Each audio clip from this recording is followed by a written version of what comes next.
목소리를 좀 힘차게 하도록 하겠습니다.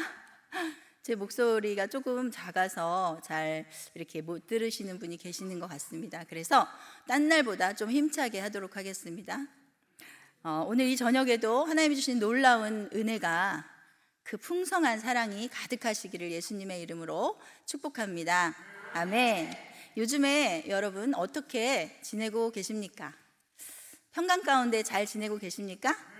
아멘. 네, 우리는 주 안에서 늘 평강 가운데 승리하는 주님의 자녀들인 줄 믿습니다. 아멘. 네, 오늘 본문은 그리스도의 평강이 너희 마음을 주장하게 하라 라고 말씀합니다. 그래서 저는 오늘 말씀의 제목을 그리스도의 평강이 지배하는 삶이라는 제목으로 말씀을 정했습니다. 말씀 제목이 무엇이라고요?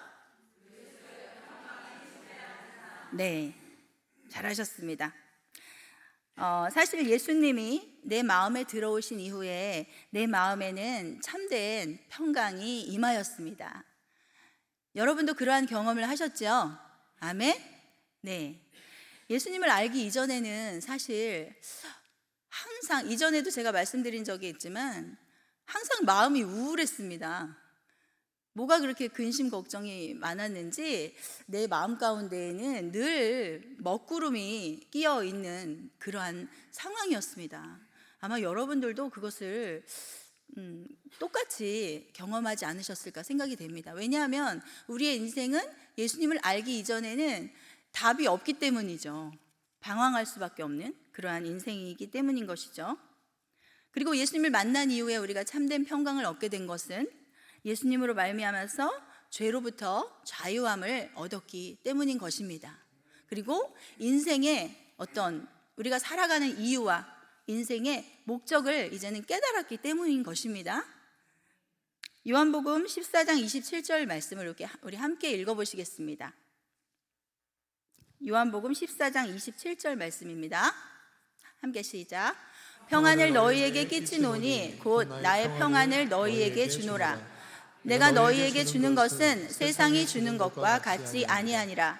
너희는 마음에 근심하지도 말고 두려워하지도 말라. 아멘. 아멘.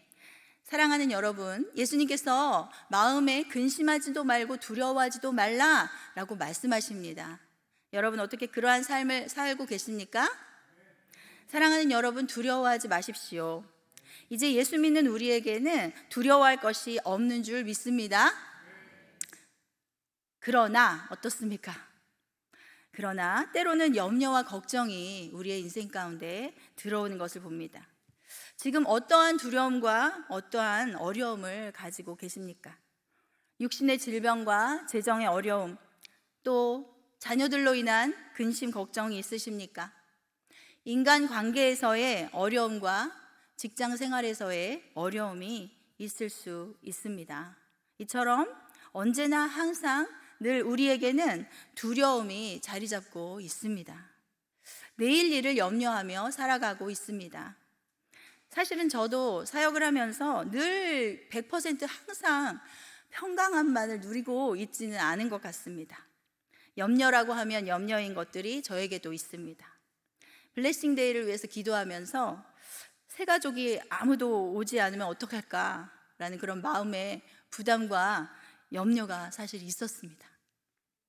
2부 예배를 드리고 있는데 한 명도 새 가족이 오시질 않았습니다. 2부 예배 때 너무 마음이 쫄리기도 하고 갑자기 예배 가운데 그 전보다 기도가 저절로 막 나왔습니다. 기도를 막 열심히 막 뜨겁게 주님 앞에 간절한 기도를 하게 되었습니다.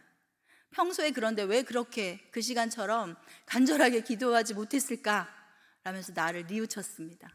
평소에 그 전부터 그렇게 간절하게 기도했더라면 또 더 하나님의 역사가 있지 않았겠나라는 생각이 들었습니다. 주님, 제발 오늘 3부 예배 때는 새 가족들을 좀 보내주십시오 라고 기도했습니다. 간절히 기도하는데 2부 예배 도중에 새 가족 한 영혼이 들어오는 것이었습니다. 전 사실 너무너무 기뻤습니다. 새 가족 그 한 분이 들어오시는데 정말 너무너무 기뻤습니다. 하나님께서 저의 기도를 들으시고 보내주신 것이었습니다. 아멘. 주님의 일을 한다고 하지만 기도를 하면서 사역을 하지만 때로는 걱정이 있고 염려가 있습니다. 환우들을 위해서도 또 기도하지만 어떨 때는 기도하면서도 절망적인 순간을 생각하기도 합니다. 그러면서 고개를 막 흔들기도 합니다. 어찌 보면 우리는 천국에 갈 때까지 네버 엔딩 근심 염려인지 모르겠습니다. 끝이 없는 근심 걱정. 사랑하는 여러분, 우리가 평강을 빼앗기게 되는 경우는 근심 걱정뿐만이 아닌 것 같습니다. 여러분의 마음은 다른 어떤 것들 때문에 평강을 빼앗기고 있지는 않으신가요? 특별한 걱정거리가 아니더라도 우리의 마음 가운데 평강을 빼앗기는 일들이 여러 가지가 있습니다.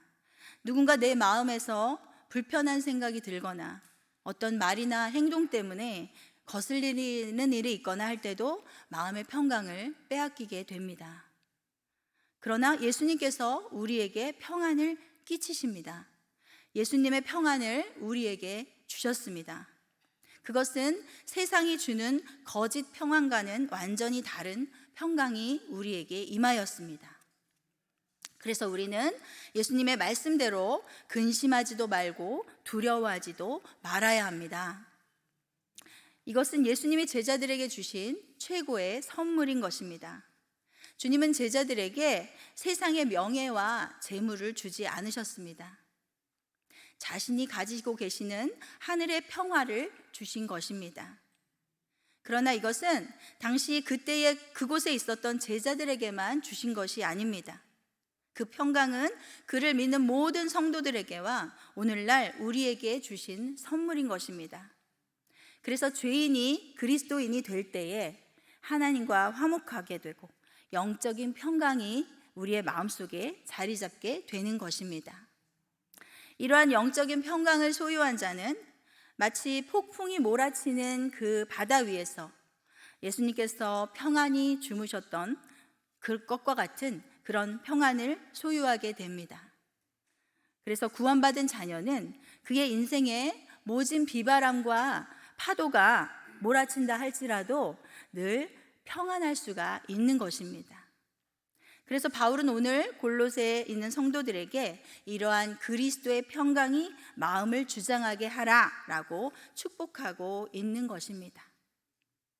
사실 저도 그러한 날마다 근심과 염려가 있고 미래에 대한 불확실과 또 먹구름이 항상 끼어져 있었던 것 같은 그러한 저의 인생 가운데 예수님이 찾아오시면서 그 뒤에 어려움이나 근심 걱정이 없었던 것이 아니었습니다.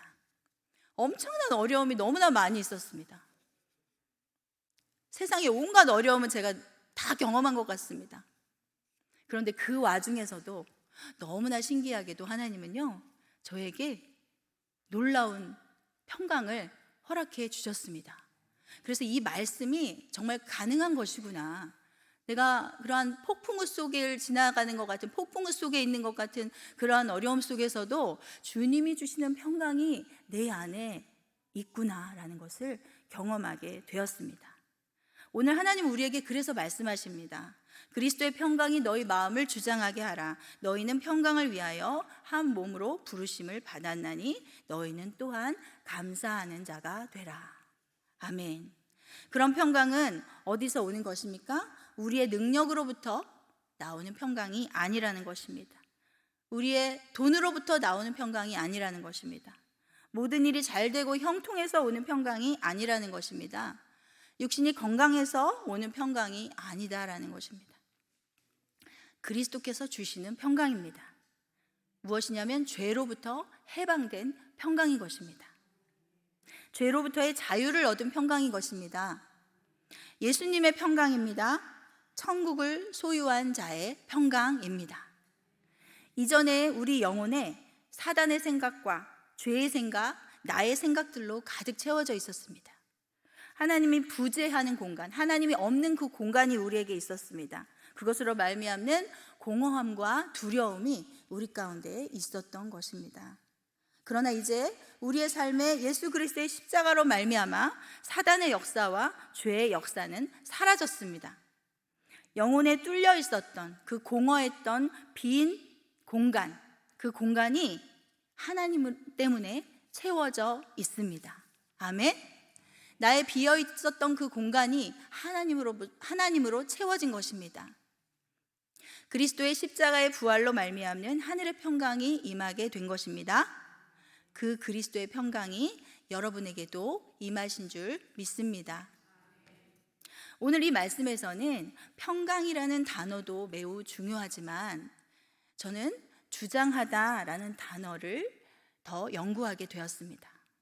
주장하게 하다라는 단어는 브라뷰오라고 합니다. 이것은 경기를 할 때 심판하는 일을 묘사하는 단어입니다.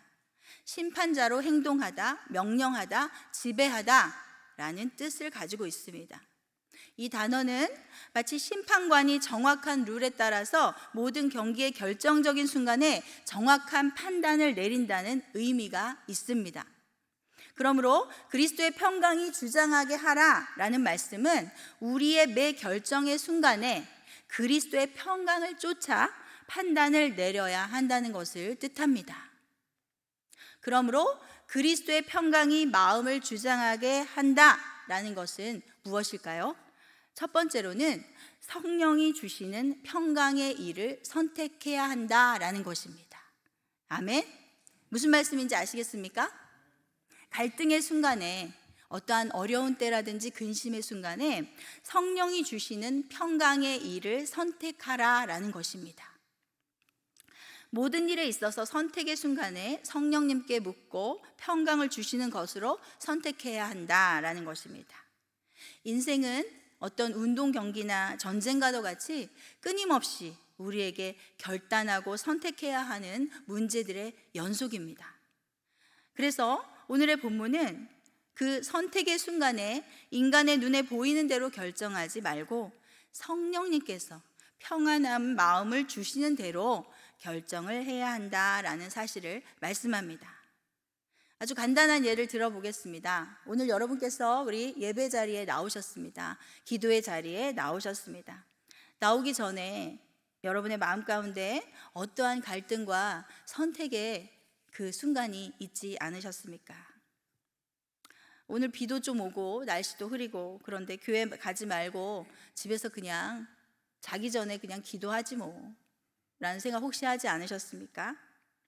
몸이 좀 피곤하기도 한데 좀 쉬고 싶다 라는 생각을 하지 않으셨을까요? 그런데 성령께서 말씀하십니다.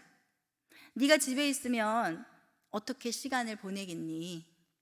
텔레비전을 보거나 그냥 잠을 자거나 별로 유익한 시간을 보낼 것 같지 않구나. 그 시간에 정말 귀한 일을 하면 좋겠구나. 내가 기뻐하는 일, 예배와 기도를 하는 것이 좋지 않겠니? 그러면 내가 너에게 은혜를 베풀고 또 너의 기도에 응답할 것이란다. 아멘. 여러분은 그 음성을 듣고 이 자리에 나오신 줄 믿습니다. 아멘. 그래서 성령이 원하시는 일, 그리스도의 평강이 주장하시는 일을 선택하고 이 자리에 나오셨습니다. 자신의 이성적인 판단을 뛰어넘어서 그리스도께서 주시는 마음의 평강에 따라 결정하고 행동하는 것, 그것이 바로 그리스도의 평강이 우리의 삶을 주장하는 믿음의 순종인 것입니다. 그것으로 마음에는 평강이 임하고 주님께는 또 기쁨을 드리고 삶에는 어떻습니까? 형통함이 찾아옵니다. 아멘. 네, 때로는 또 어떤 사람이 나의 마음에 불편함을 주는 말을 하거나 행동을 해서 순간적으로 화를 내고 소리를 지르고 싶은 마음이 들 때가 있습니다. 그럴 때에 그리스도의 평강이 나의 마음을 주장하게 한다면 어떨까요? 주여, 주님의 이름을 부르겠죠? 네, 성령님이 어떤 것을 원하실까 생각하게 될 것입니다. 잠시 주님의 이름을 부르니 순간적으로 성내는 것을 잠시 내려놓게 됩니다. 그리고 성령이 주시는 지혜로 불편했던 마음을 정리하여 평강 가운데 말할 수가 있게 됩니다. 그러면 어떻습니까? 갈등이 생기지 않고 그 상황을 잘 이해하게 된 상대방이 불편함을 주었던 것을 깨닫게 되고 미안해하게 되는 것입니다. 결과적으로 또 그리스도의 평강이 임하는 것입니다. 그 외에도 우리의 일상생활 속에는 수많은 일들로 그리스도의 평강이 나의 마음을 주장해야 하는 할 상황들이 끊임없이 계속되고 있다고 해도 과언이 아닙니다. 그 모든 선택의 순간에서 그리스도의 평강이 저와 여러분의 마음을 주장하게 되시기를 예수님의 이름으로 축복합니다. 어떠십니까? 여러분의 그 어떠한 선택의 순간에 있을 때 무조건 나의 성질과 나의 유익과 나의 느낌을 따라 선택하는 것이 아니라 성령이 주시는 그 평안함을 따라서 결정할 때 우리에게는 평강이 있고 형통함이 있습니다. 그리고 그렇게 결정하고 선택한 일은 후회가 없습니다. 또한 실패가 없습니다. 아멘. 그리스도의 평강이 우리의 마음을 주장하게 한다라는 것은 첫 번째로 어떤 것이라고 했습니까? 성령님께서 평강을 주시는 것으로 선택해야 한다라는 것입니다. 두 번째는 무엇이냐면요, 그리스도의 평강이 지배하는 삶인 것입니다. 오늘의 말씀의 제목입니다. 그리스도의 평강이 지배하는 삶. 우리 함께 따라해 볼까요? 시작. 네, 그리스도의 평강이 지배하는 삶인 것입니다.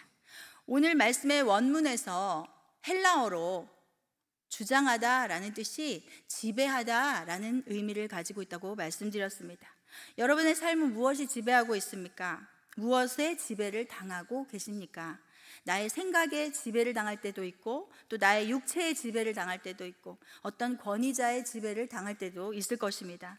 그러나 그리스도의 평강이 나의 마음을 주장하게 하는 것은 예수님의 평강이 나의 삶을 지배하게 되는 것입니다. 우리 각자의 공동체에는 또한 리더가 있습니다. 그런데 우리의 리더들은 모두 연약합니다. 지혜도 없고 어리석을 수 있습니다. 육신적으로도 연약할 수가 있습니다. 어리숙하게 보이고 답답할 때도 있습니다. 때로는 너무 설쳐된다고 될 때도 있습니다. 하나의 공동체는 그 리더에 따라서 환란이 오기도 하고 조용하기도 하고 시끄럽기도 하고 형통하기도 하고, 공동체의 리더가 얼마나 중요한지 여러분도 모두 경험하시는 바가 있으실 것입니다. 그러나 오늘 본문에서는 그리스도의 평강이 우리의 리더가 되어야 한다라고 말씀하십니다. 오직 예수님이 우리의 리더가 되어야 한다라는 것입니다. 그렇지만 그리스도의 평강이 우리의 마음을, 우리의 공동체를 지배한다면 어떻습니까? 우리 모든 어리석음과 연약함, 부족함을 덮는 예수님의 평강의 능력이 우리를 지배하게 될 것입니다. 아멘.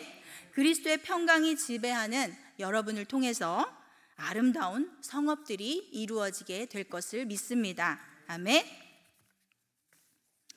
그리스도의 평강이 마음을 주장하는 삶은 세 번째로는요, 그리스도의 사랑이 마음을 주장하는 삶입니다. 한번 말해 보실까요? 그리스도의 사랑이 마음을 주장하는 삶. 시작. 네, 무엇이 마음을 주장한다고요? 그리스도의 사랑이 마음을 주장한다라는 것입니다. 사랑과 평강이 어떤 관계가 있을까요? 당연히 있죠. 우리는 모두 누구나 미워한 경험이 있을 것입니다. 누군가를, 또 지금도 미움을 가지고 살고 계신 분들이 있을 수도 있습니다. 그런데 어떻습니까? 우리 마음에 미움이 가득할 때 우리의 평강을 원수에게 빼앗기게 되는 것입니다. 미워하는 것은 미움 받는 상대를 힘들게 하는 것이 아니라 미워하고 있는 나를 아프고 병들게 하는 것입니다. 누구 한 명이라도 미워하는 사람이 있다면 우리의 마음은 그리스도의 평강이 주장하는 마음이 아닌 것입니다. 어떻습니까? 지금 혹시 미워하고 있거나 내 평생에 이 사람 하나만큼은 내가 다 용서하지만 이 사람 하나만큼은 내가 용서할 수 없어 라고 생각하고 있는 사람이 있지는 않으십니까? 용서하시기를 축복합니다. 그것이 나를 위하는 길입니다. 용서하지 못하는 것은 하나님과의 관계가 바르지 않은 것입니다. 용서하지 못하는 것은 그리스도의 평강을 원수에게 빼앗기는 것입니다. 미워하는 것은 하나님께 용서받지 못했다는 증거입니다. 마태복음 5장 46절에서 48절 말씀 함께 읽어보실게요. 시작. 너희가 너희를 사랑하는 자를 사랑하면 무슨 상이 있으리요? 세리도 이와 같이 하느니라. 또 너희가 너희 형제에게만 무난하면 남보다 더하는 것이 무엇이냐? 이방인들도 이같이 아니하느냐? 그러므로 하늘에 계신 너희 아버지의 온전하심과 같이 너희도 온전하라. 아멘, 아멘. 네, 그 미움의 마음은 오늘 말씀하시는 하나님의 명령에 완전히 불순종하는 일인 것입니다. 용서하지 못한 그 영혼을 오늘 이 시간에 용서하고 축복하시기를 축복합니다. 그 일을 통해 마음에 참 자유함을 누리시기를 축복합니다. 그것이 진정으로 그리스도의 평강이 여러분의 마음을 주장하고 지배하는 일인 것입니다. 할렐루야, 아멘. 그리스도의 평강이 우리 개인의 마음을 주장하시기를 축복합니다. 그리스도의 평강이 여러분의 공동체를 지배하시기를 축복합니다. 우리는 평강을 위하여 한 몸으로 부르심을 받았다고 말씀하고 계십니다. 우리는 그리스도 안에서 한 몸입니다. 주님은 교회를 예수님의 몸이라고 합니다. 교회는 바로 예수님을 구주로 고백하는 사람의 공동체입니다. 그 교회의 머리는 바로 예수님이십니다. 우리의 몸은 우리의 머리의 지배를 받습니다. 우리의 몸은 뇌가 명령하는 대로 움직이게 되어 있습니다. 그러므로 우리 교회는 머리 대신 예수님의 지배를 받는 것입니다. 예수님은 바로 우리에게 구원을 주시는 평강의 왕이십니다. 에베소서 2장 21절 22절을 함께 읽어보시겠습니다. 시작.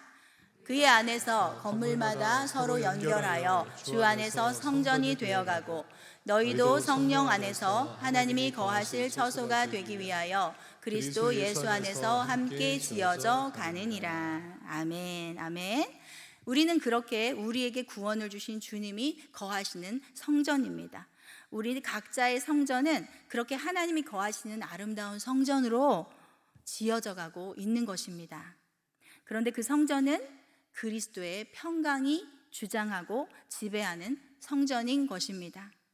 만약 우리 공동체 안에 평강이 없고 늘 다툼이 가득하고 하다고 한다면 그리스도의 평강이 주장하는 공동체인지 다시 한번 우리는 돌아보고 점검해 보아야 하는 것입니다.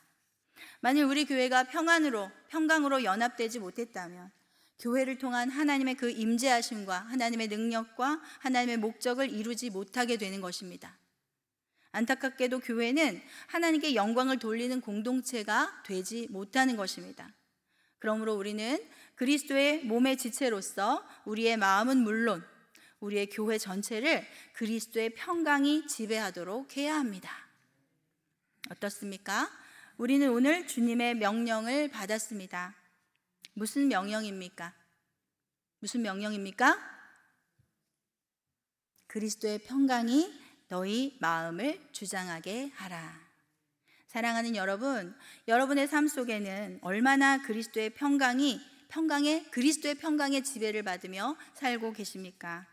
일상의 선택의 순간에 성령이 주시는 평강의 일을 선택하시기를 축복합니다.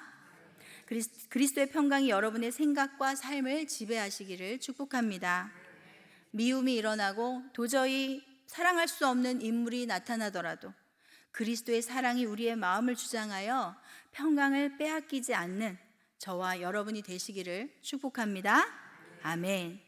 맡겨진 사명을 감당하실 때에도 주님의 평강이 일어나도록 내어 맡기시기를 축복합니다. 성령님의 평강이 일하시도록 맡겨드리시기를 축복합니다. 그렇게 된다면 성령님이 일하실 것입니다.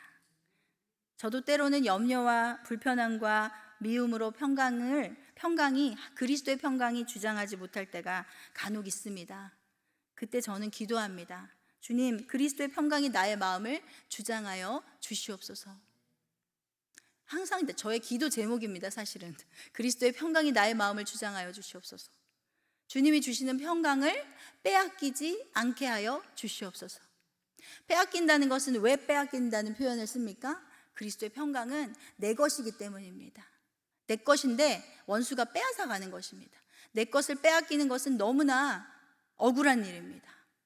다른 사람의 것은 뭐 빼앗겨도 상관없습니다. 그렇지만 그리스도의 평강은 내 것이기 때문에 내 것을 빼앗기지 않도록 주님 도와주십시오 라고 기도합니다. 그 모든 환경과 관계들과 그 모든 나의 욕심이 들어가 있는 그러한 생각들 때문에 그리스도의 평강을 빼앗기는 일이 없기를 간절히 소원합니다. 빌립보서 4장 6절 7절 말씀을 암송하고 계시는 분들이 많이 계실 것입니다. 제가 때로 평강을 빼앗기려 할 때, 염려가 내 마음 가운데 들어올 때 또 그 말씀을 암송합니다. 무엇입니까? 아무것도 염려하지 말고. 우리 암송해 보실까요? 시작. 아무것도 염려하지 말고 다만 모든 일에 기도와 간구로 너희 구할 것을 감사함으로 하나님께 아뢰라. 그리하면 모든 지각에 뛰어난 하나님의 평강이 그리스도 예수 안에서 너희 마음과 생각을 지키시리라. 아멘. 암송하고 계신 분이 한 3분의 1 정도 되시는 것 같습니다. 이 말씀을 암송하시고요, 때로 우리 마음 가운데 평강을 빼앗기려고 하는 그러한 순간순간들이 있습니다. 그 말씀을 암송하면 원수가 떠나갑니다. 그리고 내 마음에 하나님이신 놀라운 그리스도의 평강이 내 마음을 주장하고 나를 지배하게 됩니다. 아멘. 그러한 은혜를 날마다 누리시기를 축복합니다. 그러므로 말미암아 평강의 열매, 사랑의 열매, 순종의 열매, 예수 그리스도의 열매가 저와 여러분의 삶 가운데 가득한 인생이 되시기를 예수님의 이름으로 축복합니다. 아멘.